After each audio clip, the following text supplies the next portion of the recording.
നമസ്കാരം.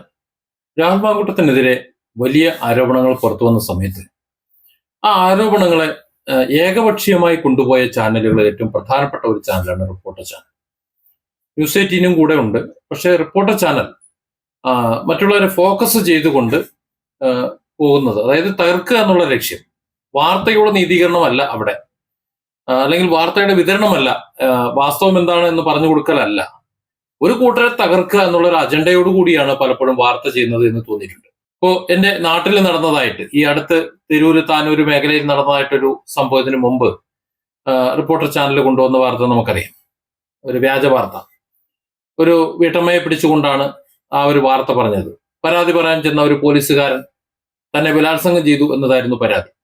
ആ ബലാത്സംഗ പരാതി ചെന്ന് പറഞ്ഞ മേലുദ്യോഗസ്ഥൻ അയാളും ബലാത്സംഗം ചെയ്തു, ഇവർ രണ്ടുപേരും തന്നെ ബലാത്സംഗം ചെയ്തു എന്ന് പരാതി പറഞ്ഞുകൊണ്ട് എസ് അടുത്ത് ചെന്നപ്പോ എസ് പിയും തന്നെ ബലാത്സംഗം ചെയ്തു എന്ന രീതിയിൽ വലിയ വാർത്ത, വലിയ എന്ന് പറഞ്ഞാൽ ആ ചാനൽ അത്രത്തോളം വലിയൊരു വാർത്തയാക്കിയാണ് അത് കൊണ്ടുവന്നത്. പക്ഷേ തുടക്കം മുതൽ എന്തൊക്കെയോ ചില മണം ഉണ്ടായിരുന്നു അത്. പക്ഷെ പിന്നീട് അത് ഒന്നുമല്ലാതായി. ബാക്കിയുള്ള ചാനലുകളൊന്നും ഇത് ഏറ്റെടുത്തില്ല. എന്തുകൊണ്ടാണ് അത് ഏറ്റെടുക്കാത്തത് എന്ന് അന്ന് ആൾക്കാർക്ക് മനസ്സിലായില്ല. പക്ഷെ ഇപ്പോൾ ജനങ്ങൾക്ക് മനസ്സിലാകുന്നുണ്ട്. ഒരുപാട് വ്യാജ വാർത്തകൾ വരുന്നതായി ജനങ്ങൾക്ക് മനസ്സിലായിട്ടുണ്ട്. ഇപ്പോ രാഹുൽ മാങ്കൂട്ടത്തിന്റെ വിഷയം തന്നെ വന്നപ്പോ അത് ഏറ്റവും കൂടുതലിട്ട് മൂപ്പിച്ച് ഏകപക്ഷീയമായി കത്തിച്ചത് അതിൽ പ്രധാനി കേരളത്തില് മലയാള ചാനലുകളിൽ റിപ്പോർട്ടർ ചാനലാണ്. ഇന്ന് അതിന്റെ അവസ്ഥ എന്താണ്? ഇന്ന് റിപ്പോർട്ടർ ചാനൽ ഏത് നിമിഷമാണ് പൂട്ടുന്നത് എന്നൊരവസ്ഥയിലേക്കാണ് കാര്യങ്ങൾ പോകുന്നത്. അവിടെയുള്ള പ്രധാനികളെല്ലാം പോയി കഴിഞ്ഞു. ഇനി അരുൺകുമാർ മാത്രമേ ഉള്ളൂ. അരുൺകുമാർ ഒരുപക്ഷെ ചാനലുമായിട്ട് ഏതെങ്കിലും തരത്തിലുള്ള എഗ്രിമെന്റ് ഉണ്ടാവും. ആ എഗ്രിമെന്റ് ഉള്ളത് കൊണ്ടാണ് അവിടെ പിടിച്ച് നിൽക്കേണ്ടി വരുന്നത്. ബാക്കിയുള്ളവരൊക്കെ പോയി, സുജയൊക്കെ പോയി കഴിഞ്ഞു, അവരെല്ലാവരും പോയി കഴിഞ്ഞു. ബിഗ് ടി വി തുറക്കുന്നതോടുകൂടി റിപ്പോർട്ടിന്റെ കാര്യം തീരുമാനമാകും എന്ന കാര്യത്തിലേക്കാണ് ഏകദേശം കാര്യങ്ങളുടെ പോക്ക്. മറ്റുള്ള ചാനലൊക്കെ രാഹുൽ മാങ്കൂട്ടത്തിനെ പൂട്ടാനായി ശ്രമിച്ച് നോക്കിയെങ്കിലും ഇത്രയധികം ക്രൂരമായി ഇടപെട്ടിട്ടുള്ളത്, ഏകപക്ഷീയമായി ഇടപെട്ടുള്ളത്, രാഹുലിന്റെ ഭാഗം പറയാൻ കൂട്ടാക്കാതെ, അല്ലെങ്കിൽ ഇതിന്റെ വസ്തുതകൾ ശരിക്ക് പറയാൻ കൂട്ടാക്കാതെ വാർത്തകൾ ചെയ്ത ചാനൽ അവരാണ്. അപ്പൊ അവരുടെ ഗതി, രാഹുലിന്റെ ജയിൽവാസം, ജയിലിൽ നിന്ന് പുറത്തിറങ്ങിയതിനു ശേഷം എന്താണെന്ന് നമുക്കറിയാം. ഇപ്പോ അവസാനം വന്നിട്ടുള്ളത് 250 കോടി രൂപയുടെ കേസാണ്. അത് മറ്റുള്ളവരെ പോലെ അല്ല. സാധാരണ ആൾക്കാർ ഒരു കേസ് കൊടുത്തു കഴിഞ്ഞാൽ പോട്ടെ എന്ന് കരുതി അങ്ങ് വിട്ടുപോകും. പക്ഷെ സാബു ജേക്കബ് അങ്ങനെയല്ല ചെയ്യാം. സാബു ജേക്കബ് കുറെ ഇങ്ങനെ മിണ്ടാതെ ഇങ്ങനെ നോക്കി ഇരുന്നു. ഇത് പ്രഖ്യാപിച്ചിട്ടുള്ള വാർത്താ സമ്മേളനത്തിലും റിപ്പോർട്ടർ എന്തോ ചോദിക്കാൻ, നിങ്ങളോട് ഒരു വർത്താനമില്ല, നമുക്ക് കോടതിയിൽ കാണാം, അതുകൊണ്ട് ഇങ്ങോട്ടും ചോദിക്കണ്ട എന്ന് തുറന്നു പറയുന്നതും കേട്ടു. അതാണ് റിപ്പോർട്ടർ ചാനലിന്റെ അവസ്ഥ. അതുപോലെ രാഹുൽ മാങ്കൂട്ടത്തിനെതിരെ ആദ്യ പരാതി വന്ന സമയം മുതൽ രാഹുലിനെതിരെ നഖശിഖാന്തം എതിർത്തുകൊണ്ടിരുന്ന ഒരു വനിതയുടെ ഇന്നത്തെ അവസ്ഥ വളരെ പരിതാപകരമാണ് എന്നാണ് വാർത്തകൾ വരുന്നത്. ചില ഇടങ്ങളിൽ നിന്ന് കിട്ടുന്ന വാർത്ത. ഞാൻ അവരുടെ പേരോ വിശദ വിവരങ്ങളോ ഒന്നും പറയുന്നില്ല. ഒരു ഉദാഹരണം പറയാം. ഉമ്മൻചാണ്ടി എന്ന ഒരു മുഖ്യമന്ത്രി ഉണ്ടായിരുന്നു ഇതിനു മുമ്പ്, ഈ 10 വർഷത്തിന് മുമ്പ്. അദ്ദേഹത്തിന്റെ ഭരണകാലത്ത് ഇച്ഛ വരപ്പിച്ച ഒരു വനിതയുണ്ടായിരുന്നു. ആ വനിതയുടെ ഇന്നത്തെ അവസ്ഥ എന്താണെന്നറിയോ? ആ അവസ്ഥയിൽ ഒരുപാട് വിഷമമുണ്ട്. അസുഖങ്ങളൊക്കെ മാറ്റി മറ്റ് പ്രയാസങ്ങളെല്ലാം തീർത്ത് എളുപ്പത്തിൽ ജീവിക്കാൻ കഴിയട്ടെ, ആരോഗ്യത്തോടെ ജീവിക്കാൻ കഴിയട്ടെ എന്ന് പ്രാർത്ഥിക്കുകയാണ്. കാരണം അതിനോളം പ്രയാസങ്ങൾ അവർ ഇതിനോടകം അനുഭവിച്ചു കഴിഞ്ഞു. ആരൊക്കെയാണോ അവരെ കൊണ്ട് കളിപ്പിച്ചത്, ആരൊക്കെയാണോ അവരുടെ കൂടെ ഉണ്ടായിരുന്നത്, അവരെല്ലാം വിട്ടിട്ട് പോയി. ഇപ്പൊ ആരുമില്ല. ഉടുതുണിക്ക് മറുതുണി ഇല്ലാതെ, അല്ലെങ്കിൽ ഭക്ഷണത്തിന് വകയില്ലാതെ കിടക്കുന്നു എന്നാണ് അറിയുന്നത്. ആരുടെയൊക്കെയോ കാരുണ്യം കൊണ്ട് ജീവിച്ചു പോകുന്നു. അത്രത്തോളം ഒരു അധോഗതിയിലേക്ക് അവർ ജീവിക്കുമ്പോൾ, അവരെ സപ്പോർട്ട് ചെയ്യാൻ ആരുമില്ലാതിരിക്കുമ്പോൾ, ഏതാണ്ട് സമാനമായിട്ടുള്ള ഒരു അവസ്ഥയിലേക്ക് ഈ സമീപകാലത്ത് പൊട്ടിമുളച്ചിട്ടുള്ള ഒരു പെണ്ണ്, രാഹുലിനെതിരെ ഉറഞ്ഞു തുള്ളിയ ഒരു പെണ്ണ് എത്തി നിൽക്കുന്നു. അവരുടെ നാട്ടിലൂടെ ഇറങ്ങി നടക്കാൻ പറ്റുന്നില്ല. നാട്ടിലിറങ്ങി നടന്ന നാട്ടുകാർ മുഴുവൻ കാർക്കിച്ചു തുപ്പുകയാണ്. രാഹുൽ മാങ്കൂട്ടത്തിൽ പുണ്യവാളനായതുകൊണ്ടല്ല. ആ തെറ്റുകളെ അയാൾ തിരുത്താൻ അനുവദിച്ചാൽ മതി. ആ തെറ്റ് എന്ന് നമ്മൾ പറയുന്ന ആ ചടങ്ങുകൾ രാഹുൽ മാങ്കൂട്ടത്തിൽ മാത്രമായി ചെയ്തതല്ല. മറുഭാഗത്തുമുണ്ട് കുറെ പെണ്ണുങ്ങളുണ്ട്. ആ പെണ്ണുങ്ങളും കൂടെ ചേരുമ്പോഴാണ് അവർ ഒരു തെറ്റാണ് അതെന്നുണ്ടെങ്കിൽ രണ്ടുപേരും തുല്യ തെറ്റാണ് ചെയ്തിട്ടുള്ളത്. എന്നിട്ട് ഏകപക്ഷീയമായി രാഹുൽ മാങ്കൂട്ടത്തിനെ പ്രതിയാക്കുന്നതാണ്. നമ്മള് രാഹുൽ മാങ്കൂട്ടത്തെ കുറ്റം പറയുന്നത്, രാഹുൽ മാങ്കൂട്ടം എന്ന് പറയുന്ന ഒരു പൊതുപ്രവർത്തകൻ ഇങ്ങനെ ഉള്ള കെണികളിൽ ചെന്ന് വീഴാൻ പാടില്ലായിരുന്നു, അല്ലെങ്കിൽ അത്തരത്തിലുള്ള അവസരം കൊണ്ടവർ വന്നപ്പോ അത് ചൂസ് ചെയ്യാൻ പാടില്ലായിരുന്നു എന്ന് മാത്രമേ പറയുന്നുള്ളൂ. ഇന്ന് ഈ ഇന്ത്യ മഹാരാജ്യത്തെ നിയമ സംവിധാനം അനുസരിച്ച് അയാൾ യാതൊരു തെറ്റും ചെയ്തിട്ടില്ല. അത് വസ്തുതയാണ്. അത് തന്നെയാണ് അയാൾ അന്നും ഇന്നും പറയുന്നത്. അപ്പോൾ കാര്യങ്ങൾ അങ്ങനെയായിരിക്കെ ഏകപക്ഷീയമായി ആരെയും ചെന്ന് ആക്രമിക്കാതിരിക്കെ ഇങ്ങോട്ട് വന്നവരെ അതിനൊത്ത താളത്തിന് തുള്ളി കൊടുത്തു എന്ന ഒരു മഹാപാപം അയാൾ ചെയ്തു. അത് ശരി തന്നെയാണ്.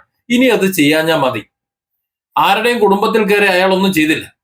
അയാൾ എത്രയോ ഇപ്പൊ പാലക്കാട് MLA ആയതിനു ശേഷവും അതിനു മുമ്പും ഒക്കെ പാലക്കാടൻ വീടാന്തരം കയറി ഇറങ്ങിയിട്ടുണ്ട്. ഓരോ പ്രവർത്തകരും അല്ലാത്തവരുമായുള്ള വലിയൊരു കൂട്ടർ. അത് പത്തനംതിട്ടയിലും എല്ലാം ഉണ്ട്. അപ്പോൾ അത്രയും വീടുകളിലൊക്കെ കയറി ഇറങ്ങിയിട്ട് എവിടെയും അനാവശ്യമായ ഒരു അപമര്യാദയായ ഒരു പെരുമാറ്റമോ ഒരു വാക്കോ ഒരു നോക്കോ എവിടെയും കണ്ടിട്ടില്ല. പിന്നെ അദ്ദേഹത്തിൻ്റെതായിട്ടുള്ള പല സംഭാഷണങ്ങളും പുറത്തു വരുന്നത് അദ്ദേഹത്തെ ബ്ലാക്ക്മെയിൽ ചെയ്യാൻ ശ്രമിച്ചിട്ടുള്ള ആൾക്കാർ അവർക്ക് അതേ നാണയത്തിൽ കൊടുക്കുന്ന ആ ഒരു വർത്തമാനമായിട്ട് മാത്രമേ കണക്ക് കൂട്ടാൻ പറ്റൂ. അത് സ്വകാര്യമായിട്ടാണ്. അർദ്ധരാത്രിയിൽ സൂര്യൻ ഉദിച്ചു കഴിഞ്ഞാൽ ഇവിടെ പുണ്യകാളത്വം പറയുന്ന പലരുടെയും സ്വഭാവം അറിയാൻ പറ്റും. അയാളത് പച്ചയ്ക്ക് പറഞ്ഞു, അത്രേ ഉള്ളൂ. ഇപ്പോഴും അയാൾ പച്ചയ്ക്ക് പറഞ്ഞുകൊണ്ടിരിക്കുന്നു. മുഖ്യമന്ത്രിയെ വിജയൻ എന്ന് പേരെടുത്ത് വിളിച്ച് സംബോധന ചെയ്തിട്ടുള്ള മറ്റൊരു യുവ നേതാവുണ്ടെന്ന് എനിക്ക് തോന്നുന്നില്ല. അത്രയും ഒരു ആംബിയർ ഉള്ളത് കൊണ്ട് തനിക്കെതിരെയുള്ള ആരോപണങ്ങളെ സദൃഢം അയാൾ നേരിടുന്നു, അത്രേ ഉള്ളൂ. അത് തന്നെ ചതിക്കാനായി ഒരു പെണ്ണ് തുനിഞ്ഞിറങ്ങുമ്പോൾ അവൾക്ക് കൊടുക്കേണ്ടതുപോലെ കൊടുക്കുന്നതായിട്ട് കേരളത്തിൽ അയാളെ ഇഷ്ടപ്പെടുന്നവർക്ക് തോന്നിയിട്ടുള്ളൂ. അതുകൊണ്ടാണ് അദ്ദേഹത്തിന് ജനപിന്തുണ കൂടുന്നത്. അത്തരത്തിൽ രാഹുൽ മാങ്കൂട്ടത്തിനെ ഭർസിക്കാൻ വേണ്ടി ചാനലുകൾക്കൊപ്പം മറ്റു മീഡിയകൾക്കൊപ്പം മറ്റു മേഖലയിലൊക്കെ ഇതിന്റെ തുടക്കകാലത്ത് നിലനിന്നിരുന്ന ഒരാളുടെ ഇന്നത്തെ ഗതി എന്ന് പറഞ്ഞാൽ നാട്ടിലിറങ്ങി നടക്കാൻ വയ്യ, വീട്ടിൽ തന്നെ ഒരുപാട് പ്രയാസങ്ങളുണ്ട്, മറ്റു ചില അസുഖങ്ങളുണ്ട്. ആ അസുഖങ്ങൾ വളരെ അത്യന്തം ഗുരുതരമായിട്ടുള്ള ചില രോഗങ്ങളാണ്. നേരത്തെ ഉമ്മൻചാണ്ടിയുടെ കാര്യത്തിൽ അത്തരത്തിൽ അപവാദങ്ങൾ പറഞ്ഞു പരത്തിയവർക്ക് കിട്ടിയതുപോലെ ഒരുപക്ഷെ അതിലേറെ ഗുരുതരമായ അവസ്ഥയിലേക്കാണ് കാര്യങ്ങൾ പോകുന്നത് എന്നാണ് മനസ്സിലാക്കുന്നത്. അതായത് പണ്ട് നമ്മുടെ പഴമക്കാർ പറയുന്ന ഒരു ചൊല്ലുണ്ട്, പണ്ടൊക്കെ പിന്നെയാണ് ഇപ്പോ കയ്യോടെ കിട്ടും എന്ന്. അത് ശരിയാണെന്ന് പലപ്പോഴും തോന്നിയിട്ടുണ്ട്. പണ്ടൊക്കെ എന്തെങ്കിലുമൊക്കെ തോന്നിയാസങ്ങൾ പ്രവർത്തിച്ചാൽ, ആരെങ്കിലും പറ്റിച്ചാലോ ഒക്കെ ചെയ്താലോ ഒന്നുകിൽ മരിച്ചു ചെന്നിട്ട് അങ്ങ് നരകത്തിൽ കിട്ടും, അതല്ലെങ്കിൽ ജീവിതത്തിന്റെ അവസാന കാലത്ത് കിട്ടും, അല്ലെങ്കിൽ മറ്റെവിടെന്നെങ്കിലും കിട്ടിക്കോളും എന്നൊക്കെ കരുതിയിരുന്നു. പക്ഷെ ഇപ്പൊ അതല്ല. ഇപ്പൊ വളരെ പെട്ടെന്നാണ് കിട്ടുന്നത്. നോക്കൂ, കേസുകളുടെ കാര്യം തന്നെ ആലോചിച്ച് നോക്കൂ. 3 കേസുകളാണ് രാഹുൽ മാങ്കൂട്ടത്തിനെതിരെ പ്രത്യക്ഷമായി വന്നിട്ടുള്ളത്. ആ കേസുകൾ 3ഉം ഇപ്പോ ഈ സമീപകാലത്ത് തന്നെ വന്നിട്ടും കോടതിയിൽ നിന്ന് രാഹുൽ മാങ്കൂട്ടത്തിന് അനുകൂലമായ ഒരു സാഹചര്യം അതിന്റെ വിധി വരുന്ന സമയത്ത് ഉണ്ടാകും എന്ന സാഹചര്യത്തിലേക്കാണ് കാര്യങ്ങൾ പോണത്. അങ്ങനെയാണ് പോണത്. അതായത് നിലനിൽപ്പില്ല. സ്വാഭാവികമായിട്ടും അതിന്റെ പ്രതിസന്ധി ആർക്കൊക്കെയാണ് വരുന്നത്? കോൺഗ്രസിന് വരുന്നുണ്ട്. രാഹുൽ മാങ്കൂട്ടത്തെ എതിർത്ത് നിൽക്കുന്നവർക്ക് മുഴുവൻ ആൾക്കാർക്കും വരുന്നുണ്ട്. അതുകൊണ്ട് തന്നെ അവർക്കൊക്കെ ആശങ്കകളുണ്ട്. ആ ആശങ്കകൾ അവർ പരസ്യമായി പറയുന്നില്ലെന്നേ ഉള്ളൂ. അതിനിടയിലാണ് ഇത്തരത്തിൽ അധാർമികമായി പെരുമാറിയിട്ടുള്ളവർക്ക് കിട്ടുന്ന തിരിച്ചടികൾ. അതിൽ പ്രധാനമായി റിപ്പോർട്ടർ ചാനലിൽ കിട്ടുന്ന തിരിച്ചടി. അത് രാഹുൽ മാങ്കൂട്ടത്തിന് എന്തെങ്കിലും കാട്ടിയത് കൊണ്ടാണ് തിരിച്ചടി എന്ന് ഞാൻ പറയുന്നില്ല. അവർ തൊട്ടിട്ടുള്ളത് മുഴുവൻ പ്രശ്നങ്ങളാണ്. നേരത്തെ തന്നെ 100 കോടിയുടെ മാനനഷ്ട കേസ് വേറെ ഉണ്ട്. ഇപ്പോ സാബു ജേക്കബിന്റെ 250 കോടി കൊണ്ട് വരുമ്പോ അത് സുഖമാണ്. പക്ഷെ മറ്റുള്ളവരെ പോലെ അല്ല. സാബു ജേക്കബ് ആദ്യം അങ്ങനെ മിണ്ടുന്ന ഒരാളല്ല.